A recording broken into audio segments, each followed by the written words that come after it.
안녕하십니까? 2학년 3반 17번 이아람이라고 합니다. 오늘 제가 발표할 DNA 탐구 주제는 단식부기와 복식부기의 의미를 알고 이것의 중요성을 알아보는 것입니다. 우선 제가 왜 이 주제를 선택하게 되었냐면 저희가 이제 얼마 전에 창업 공모전을 진행하였습니다. 그 창업 공모전을 진행하는 과정에서 저희는 이 추러스를 판매를 했는데요. 추러스 밀크티 판매를 했는데요. 여기서 추러스와 밀크티를 팔 때 이제 학생들이 이걸 사가면서 자신이 누구고 무엇을 샀는지, 무엇을 몇 개를 샀는지를 기록하게 했습니다. 이제 이런 식으로 장부를 작성을 해보니까 나중에 정산을 할 때 이제 저희가 실제로 가지고 있는 금액과 그 장부를 비교하면서 이제 우리가 맞게 계산을 했는지, 문제가 있었다면 어디서 발생했는지를 알기가 참 쉬웠습니다.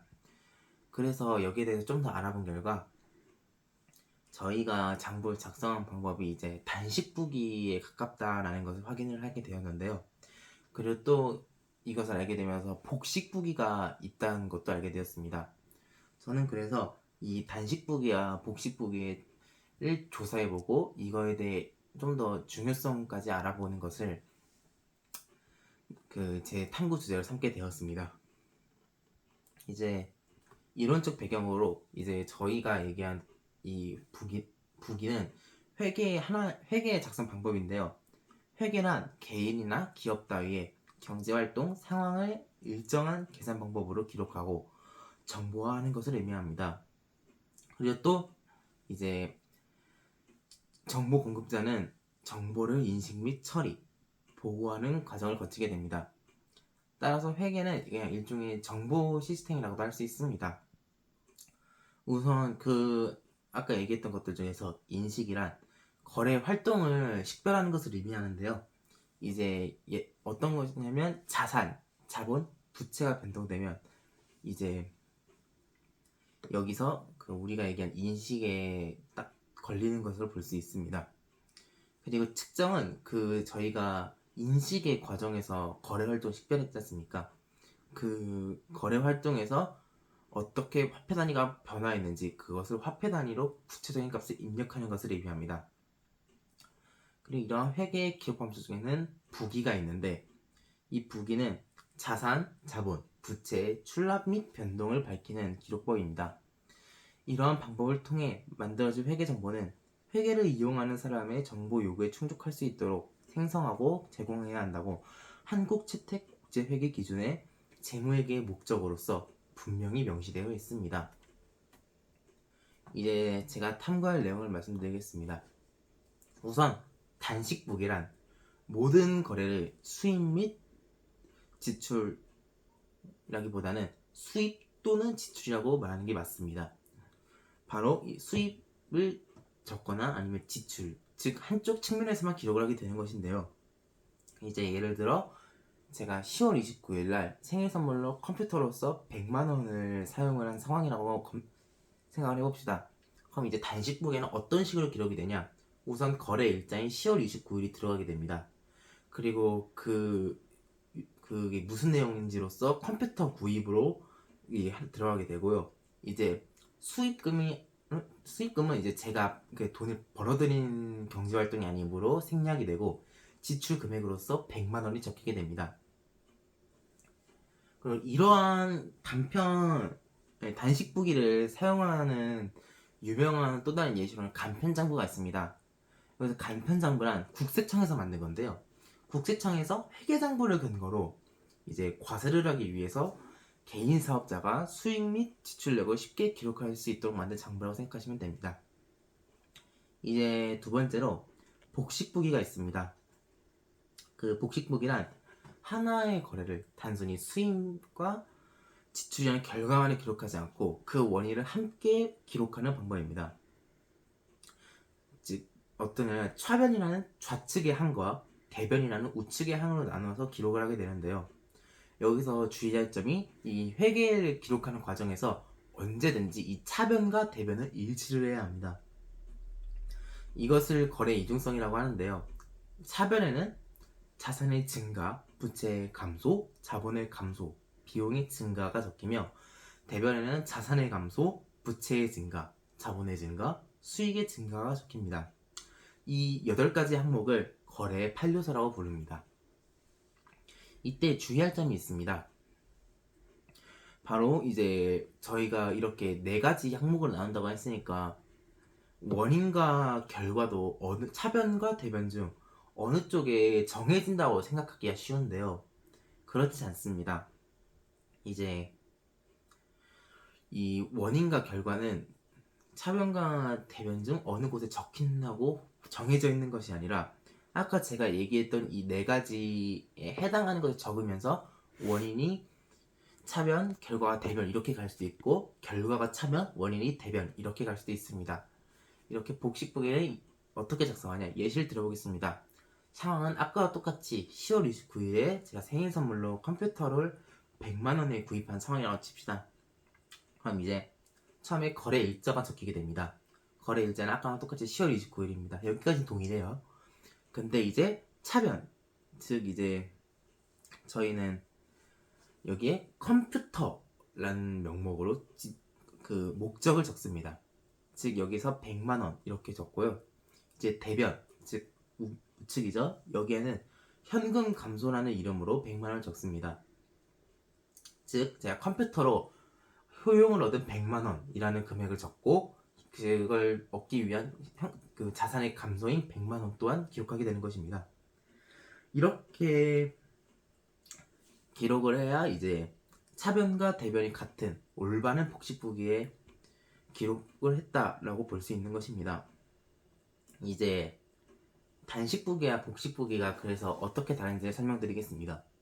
이제 단식부기는 작성이 아까 얘기했듯이 쉽고 이제 근데 그러나 대신 쉬웠던 만큼 거래의 원인이나 결과를 밝힐 수 없으며 손익을 측정하기가 좀 어렵습니다. 왜냐하면 그 차변과 대변이 있었던 복식부기와는 다르게 단식부기는 그저 그 이게 어떻게 팔린 이름이고 이제 그 해당하는 가격이 어떻게 되어 있는지가 짜르륵 적혀있기 때문에 이 과정에서 문제가 발생 시 막 이 장부만을 가지고는 찾아내기가 좀 힘들다는 단점이 있습니다.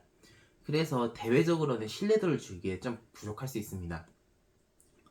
그러나 복식부기의 경우에는 규칙에 맞춰 이제 거래의 원인이나 결과를 기록하고 이제 아까 얘기했듯이 차변과 대변의 금액이 계속해서 존재하기에 이 2개의 항목이 같은지 계속해서 확인을 해가면서 오류가 있는지 없는지를 계속해서 검증할 수 있고 이를 통해 자기 검증 가능성을 가지고 있기 때문에 투명성이 높습니다.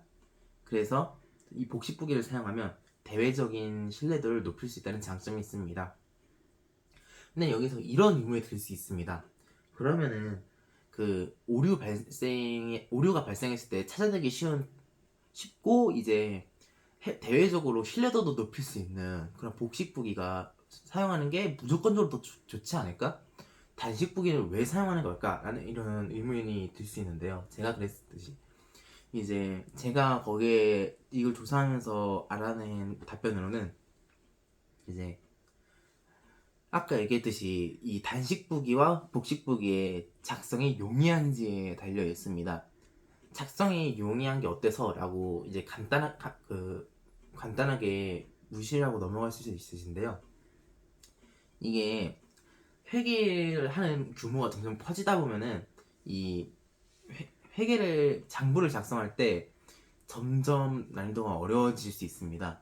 그러니까 이제 물론 규모가 너무나도 크다면은 문제가 발생했을 때 정확히 찾아내기 위해서 복식부기를 사용하는 것이 좋겠지만 일정 거래 규모 이하에서는 이제 단식 부기만 작성해도 쉽게 이제 문제를 발견할 수 있고 문제를 발견하는데 문제가 없고 이제 딱히 복식부기를 사용하기 위해서 들여야 하는 비용 같은 게 더 적게 들게 됩니다.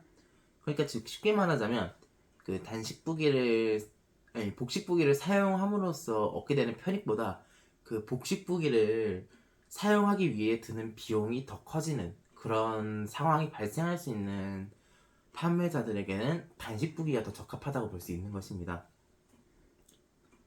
물론 이제 그리고 이제 적절한 사용, 아까 방금 얘기했던 걸 좀 더 구체적으로 말씀드리자면, 이제 단식북에는 소규모의 기업이나 비영리 기업이 이 단식부기에 어울리고요. 법인 사업자와 일정 규모 이상의 개인 사업자는 복식부기가 이제 더 적절한데, 여기서는 또 이제 복식부기는 의무라는 점이 중요합니다. 이제 이 의무이기 때문에 이게 법적으로서 이게 명시가 되어 있는데요. 이제 개인 사업자 같은 경우에는 이제 어떻게 명시가 되어 있느냐? 농업, 임업, 도매업, 소매업, 부동산 매매업과 같은 것들은 3억 원 이상의 매출을 벌어들이고 있으면 복식부기 사용이 의무가 됩니다. 그리고 제조업, 숙박업, 음식점업, 상품 중개업 등은 1억 5천만 원의 이상의 매출이 나오게 된다면 복식부기 사용이 의무가 됩니다. 그리고 부동산 임대업, 전문 과학 기술 서비스업, 교육 서비스업과 같은 직종은 7,500만 원이 이상 매출이 있을 시 복식부기가 의무가 되고, 여기서 주의할 점이 전문직 사업자, 즉 의사나 변호사 같이 전문적인 기술이 사용되는 직업들은 금액과 관계없이 복식부기의 대상이 됩니다. 이제 저는 이렇게 탐구를 마치게 되었고요. 이제 이렇게 탐구를 하면서 제가 얻게 된 결론은, 이제 아까 얘기했듯이 그 복식부기와 단식부기를 조사를 하면서 그 뜻을 잘 알게 되었고, 이제 그 복식부기와 차이점을 알게 되면서 제가 아까 들었던 의문점인 복식부기를 무조건 더 사용하는 것보다 단식부기를 사용하는 게 더 좋을 수 있다라는 결론을 얻게 되었습니다. 그리고 또 이 과정을 통해 회계라는 작업이 얼마나 복잡하고 어려운지를 다시 한번 알게 되었고, 이를 통해 실제 기업에서 회계사들이 왜 쓰이는지, 즉 이제 회계사 같은 전문직들의 존재를 다시 한번 깨닫게 되었던 기회였던 것 같습니다. 감사합니다.